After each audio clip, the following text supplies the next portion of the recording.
Hello, fans. See now the words of Hugo Lloris about the team in the game against Everton and rest of the season. First, subscribe to the channel to receive more information.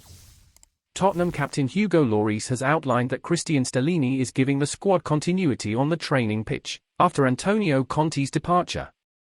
Following the 53-year-old's exit after 16 months in the Spurs hot seat, his assistant has become acting head coach for the remainder of the season. Recording some positive results when previously in charge of the team when Conte was absent, Stellini was unable to register 3 points at Everton on Monday evening following Michael Keane's stunning equaliser in the 90th minute that cancelled out Harry Kane's penalty.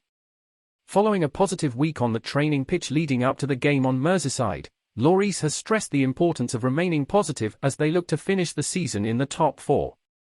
Christian knows very well the players, he knows well the club. He's just here to give continuity and try to finish the job as good as we can, explained the long-serving goalkeeper. Again, I repeat, it is also the responsibility of everyone, not only one people more than the other. It's players, coaching staff, medical staff, all the people involved to create the right energy. Last week was very good. It was positive and we have to stay positive and try to recover the energy, and obviously results and wins give you more confidence, especially in this period that is very decisive. He added, as I said, he gives continuity of the style of play that we used to have the last 18 months, but the focus is on this final sprint. We have to forget about the past.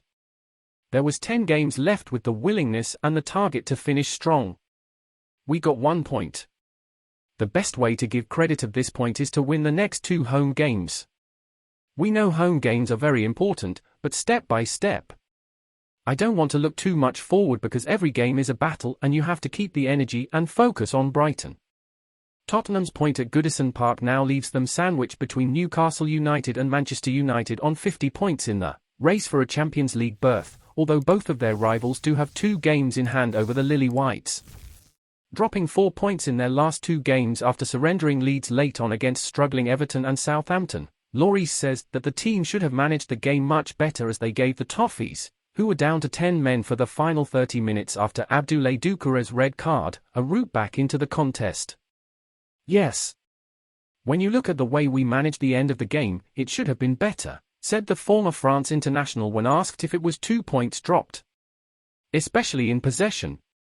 We could have kept them away from our goal with good pressure, but we started to drop as a team on the pitch. We dropped the intensity and the red card didn't help the situation because the belief was back in that team, and until the end they pushed, and they got the goal.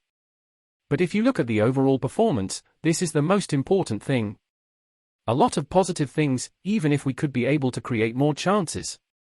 The only regret is that last 20 minutes. 1-0 up, we have the legs and the quality to go for the second goal. But we cannot play again, we have to move on, recover, because Saturday is going to be a tough game. Monday's game at Everton saw Lloris return to action for the first time since sustaining a knee injury in the win over Man City at the start of February. Although he wasn't in the team in their previous Premier League fixture at Southampton, Conte's comments in his explosive post-match interview were put to the captain, but the 36-year-old instead pointed to the future rather than dwelling on the past. I have nothing to say about that, I'm only focused on the present and the future, he said. The club took a decision, but it doesn't matter who the manager is, all the players have to feel the responsibility when they wear the shirt. You have to do it first of all for yourself, then for the team, the people who work at the club, for the fans, for the club in general. But we are aware of the situation, we try our best. There is still 9 games ahead of us. It's going to be difficult for all teams involved and we have to finish strong. And the key is consistency.